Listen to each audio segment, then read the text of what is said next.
garsooraha maxkamadda Hargeysa Cabdirashiid Beergel waxaa maanta uu go'aan ka gaadhay kiis la xiriira nin u dhashay wadanka Pakistan oo dhawaan gacanta ay ku dhigeen saraakiisha laanta socdaalka ee Somaliland isla markaasina lagu eedeeyay inuu faafinayay madhabta Shiicada.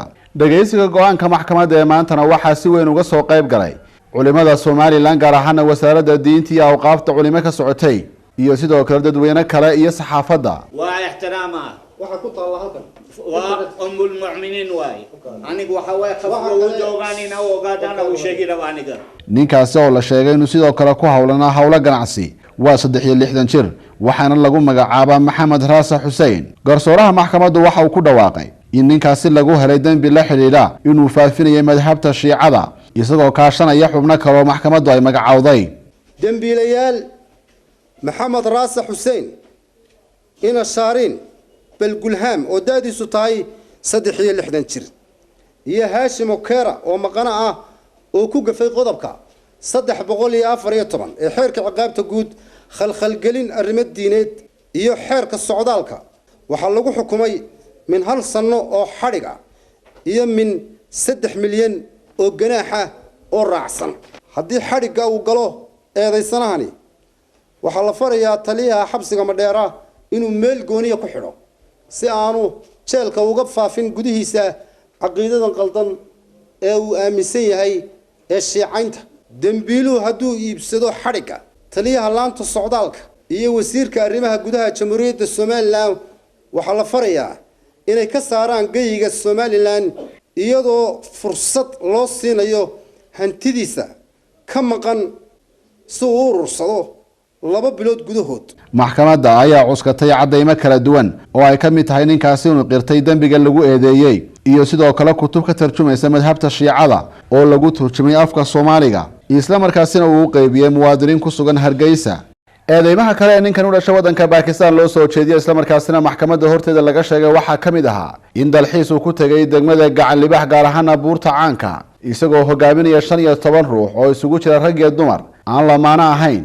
eedeymaha lagu helay ninkani waxa kale oo kamid ahaa in haweeney ka soo jeeda wadanka Soomaaliya uu sifo ka baxsan diinta Islaamka kula deganaa magaalada Hargeysa isla markaasina gurigiisa ay kula nooleed taasoo ugu dambeyntii maxkamaddu ay kiiskeeda dhageysatay isla markaasina la go'aamiyay in laga saaro dalka.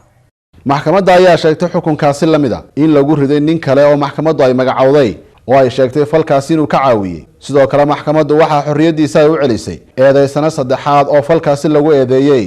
maxkamaddu waxay xorriyadiisa u celisay eedeysanaha saddexaad ee maqnaa ee Xasan Cali Saciid loona waayay wax maragaya oo ku cadeeya dambiga lagu soo eedeeyay.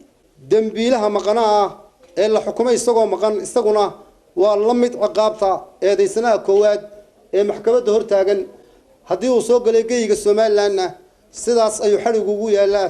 biliiska waxa lagu amrayaa inay gubaan labada buug ee lagu khalkhalgelinayay arrimaha diiniga ah iyo aqeedada dadweynaha ku dhaqan jamhuuriyadda Somaliland ee hor yaalla maxkamadda si aanay u noqon mid laga sii koobi qaato.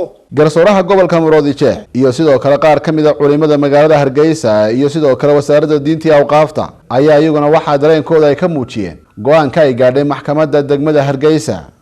xafiiska xeeraalinta guud waxaanu filaynaa maxkamaddu inay noogu xukunto eedeysanaha ciqaab culus maadaama uu duulimaad ku ahaa deegaankan iyo dadka ku nool iyo diinta islaamkaba khalkhalgelin diineedna uu waday maadaama maxkamaddu xukunka aanu arkayno inuu xukun khafiif ahaa sidoo kalena aanu ka baqanaynay in inta laga iibiyo xadhigii oo haddana halkii ka sii wada shaqadiisii waxaanu maxkamadda ka qaadanay rafcaan. dadweynaha waxaan u dirayaa walaal waxa weeyaan dadku inay ka digtoonaadaan diintooda iyo caqiidadooda ciddii faragelinaysa ama doonaysa si qaab daran in u leexiso. waxa kale oo mahadle bacdallaahi ilaahay baan horta mahadinaynaa.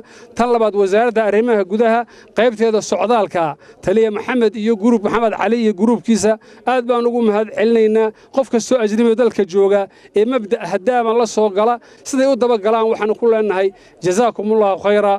islaamnimada iyo wadannimadu waa taa weey. Cabdishakuur Dayib Maxamed, Home Cable TV, Hargeysa.